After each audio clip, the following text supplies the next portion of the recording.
I like music. In fact, I've taught myself to play many different instruments. You don't believe me? Find me a piano, and I'll show you a thing or two.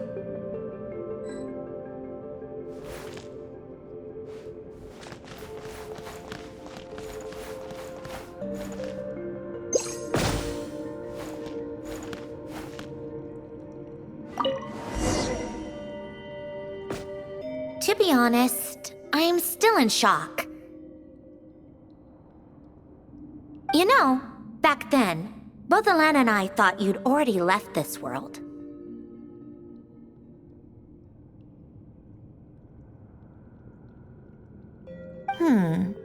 If we had woken up earlier, maybe we could have visited you and Ellen. But I suppose that's fate. Miss Marianne. Fate works in mysterious ways. Who would have thought that Anne and I would see a film poster featuring your portrait during our travels?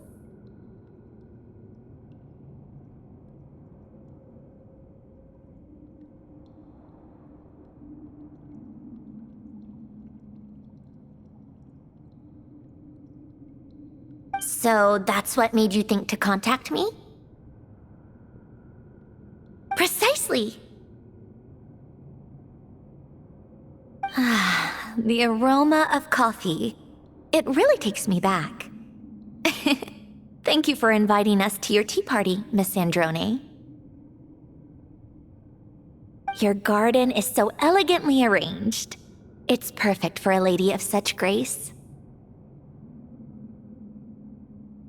This is the home Alan and I once shared. I feel it's only right that I maintain its beauty.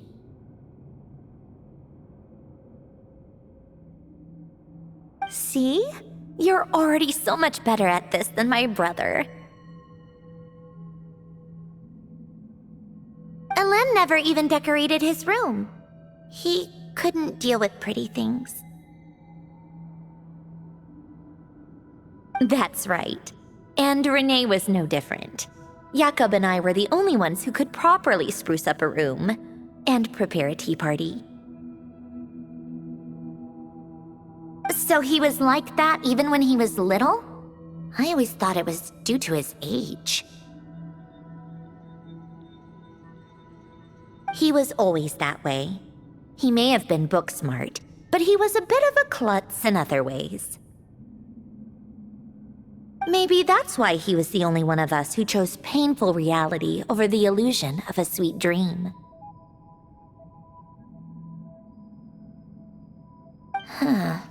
I don't think he regretted that choice.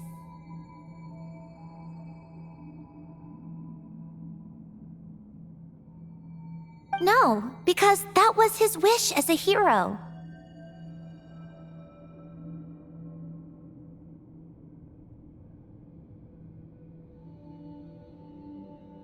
The regret is ours. His wish should never have stood alone.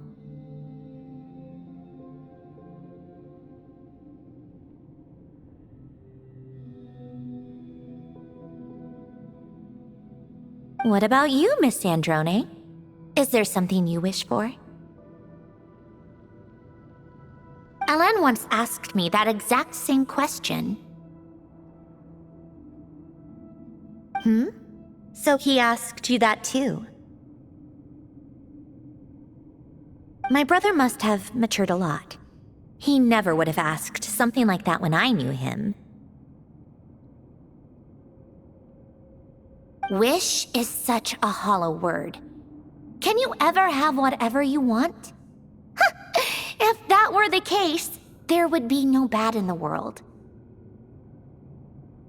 I'm doing what I want to do, what I believe to be right. I don't know if this counts as a wish, but it makes me happy. Now that is a wonderful thing. I envy you. Then do you resent Alan because he created you in Marianne's image? Never. He always made it clear that I'm my own person, unique and distinct, and that I should choose my own life. So that's exactly what I did. Whether it's stories or food, as long as you're happy with your choices, then they're the right choices for you, Sandrone. Exactly. So now, let's just quietly enjoy the food you've so carefully prepared for us.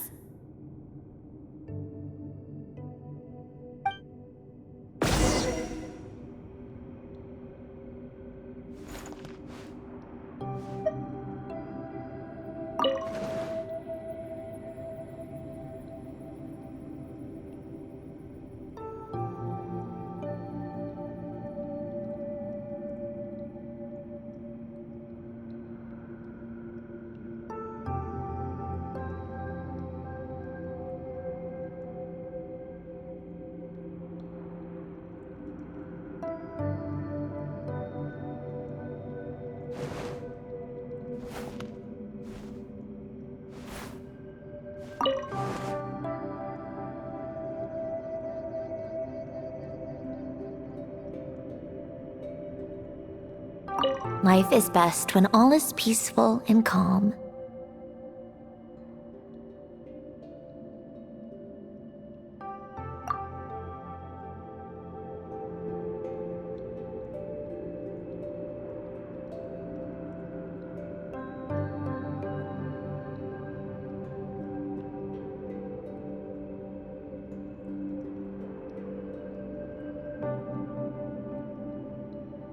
Life is best when all is peaceful and calm.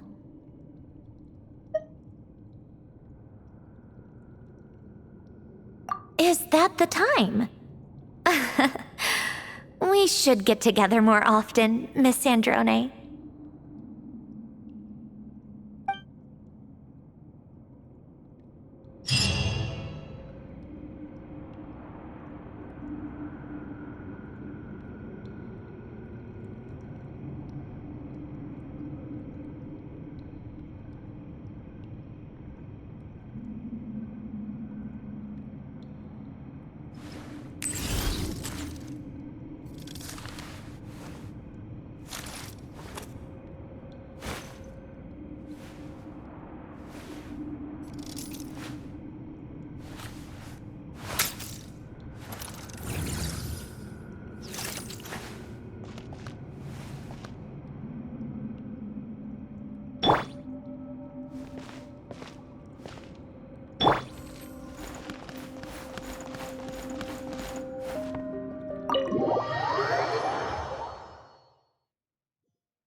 Warm-up complete.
It should be fine. I'm sure it'll get resolved. Believe it. That film seller sure got a loose tongue. I told him to keep quiet.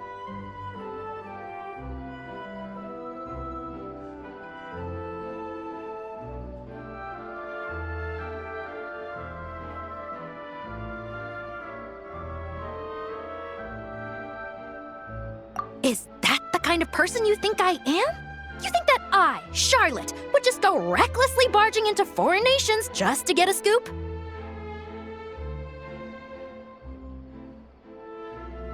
Then you'd be right. Yes. Yes, I am. Ugh. But even so, I still need to get the editor-in-chief to approve. I must have pitched a dozen reasons to cover Natland by now. It's always a no.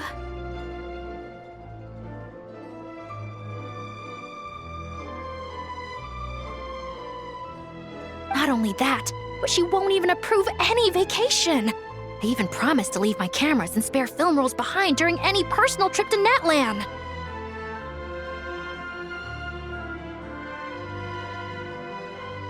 Hey, it's not like I lied to her. I, might have just omitted a detail or two. And then, the scoundrel that sold me the film went and sold me out too!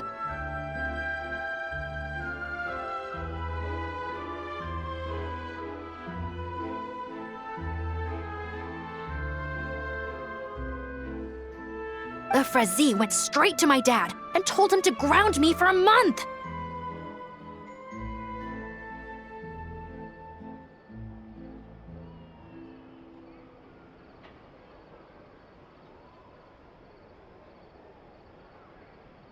Still, even if I can't go to Natland, not Cry's fair game. I don't need them to fund the trip either. I've got plenty of savings. I've also heard my dad say he knows some correspondents stationed there, so it's a perfect place for a vacation with news-related perks.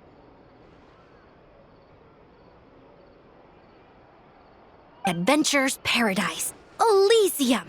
Its reputation alone is worth writing a few pieces about. Okay, I'm off to buy some supplies. I'll need some warm clothes and a whole lot of spare film and equipment. Right, and I need to convince Mom and Pops too, so they can contact their friends over there. Otherwise, I'll need to find lodging on my own.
Hold on.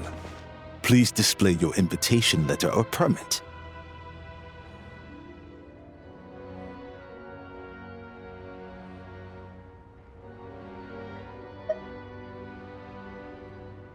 Glupov does not accept meeting requests without a prior appointment. You'll have to apply per the advertised booking process and wait until your invitation letter is issued. Might I ask who you're hoping to visit? Another one who thinks the rules don't apply to them. I don't understand why people think they can just talk their way in here. You don't just show up and land a meeting with the Harbinger. But I have to go through the motions for protocol's sake. Honestly, it's such a waste of time asking when I already know what the answer's gonna be. Wait a moment. I'll pass on your message. If child is unavailable, you'll have to go through the proper procedure.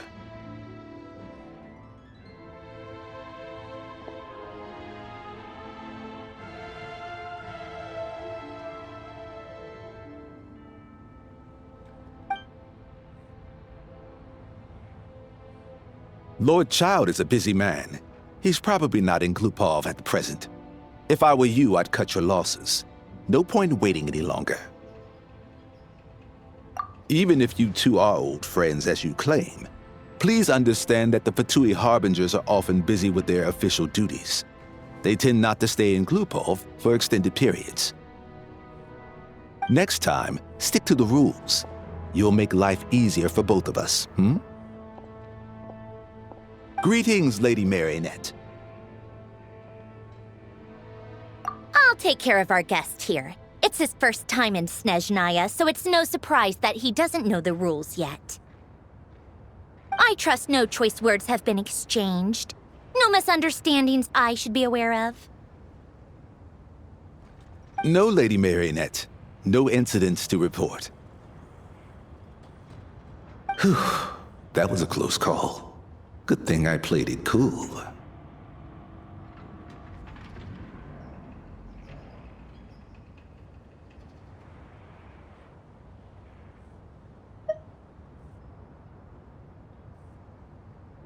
Is that right? Good to know. Wait, where's Paimon? Under the weather? That's hard to imagine. She's always buzzing with energy. I take it she's still adapting to the climate. Happens to a lot of people. It's even colder here than in Nodcry. Has she seen a doctor? I can get you one if you need.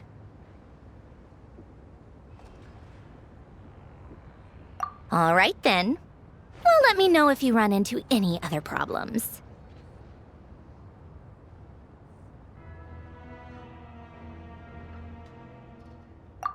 Why else?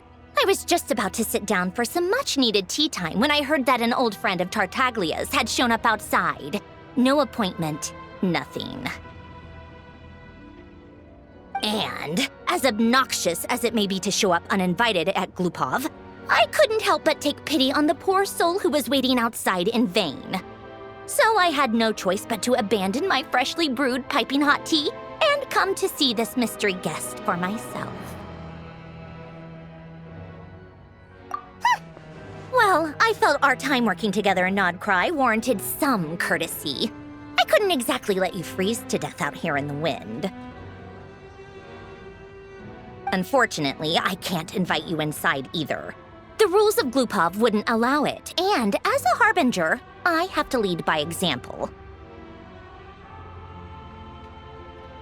On the plus side, Snezhnograd actually has some class, unlike Nasha Town. Torchlight Books has a very nice selection of teas and cakes, so we can catch up there.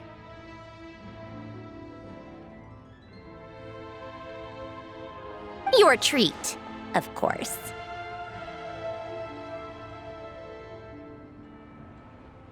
Because I already wasted one perfectly good cup of tea today.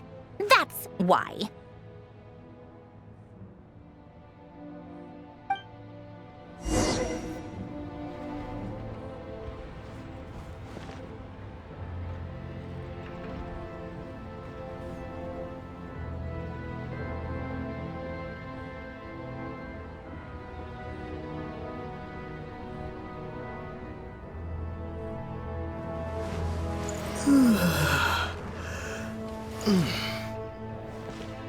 Safe travels, friend. Wishing you all the best.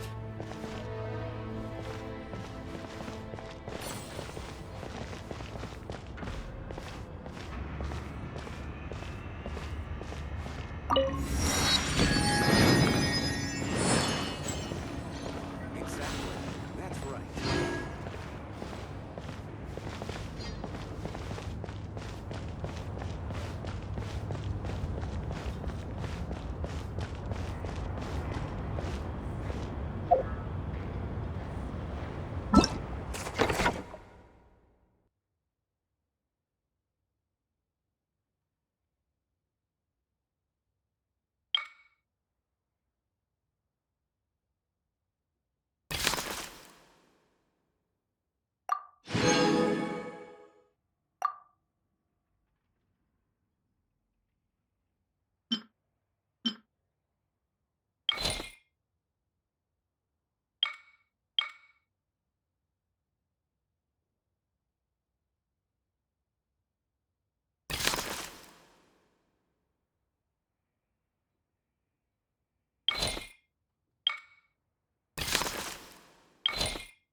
I've ordered for the both of us. No objections, I assume. I'm sure you trust my taste.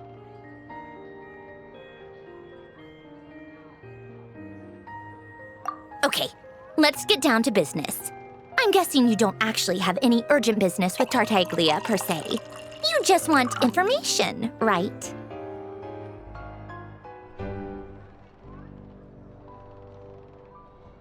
Wanna take a guess?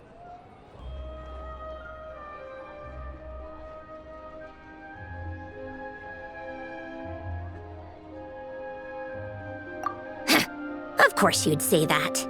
You shouldn't underestimate Counselor Tartaglia, you know.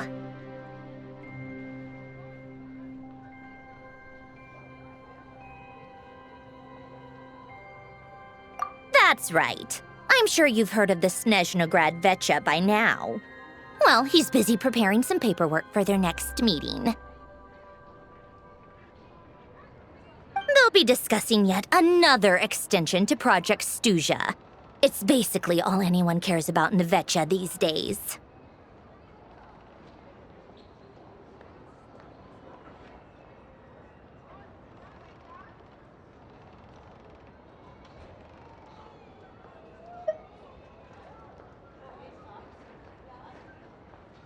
Yeah, he's more of the shoot first, ask questions later sort, isn't he? It all started with a very detailed letter that Capitano left for the jester, Piero, before leaving for Natlan.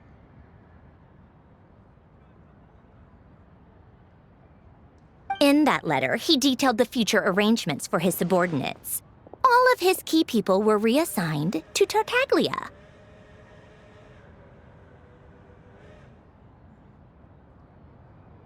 I guess he'd already prepared to leave us for good all the way back then. But Piero didn't reveal the contents of the letter until the events in Natlan had concluded.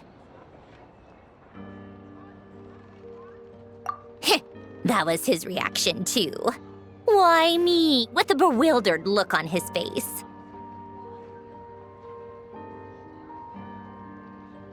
He'd always assumed Capitano looked down on him.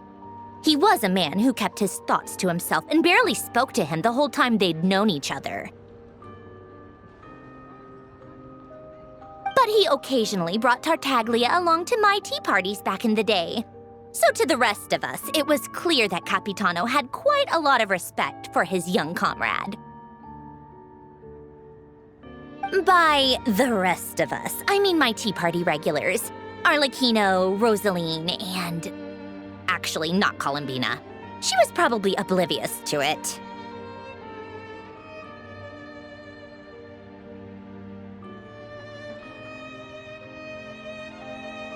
Anyway, then the Liu's situation happened.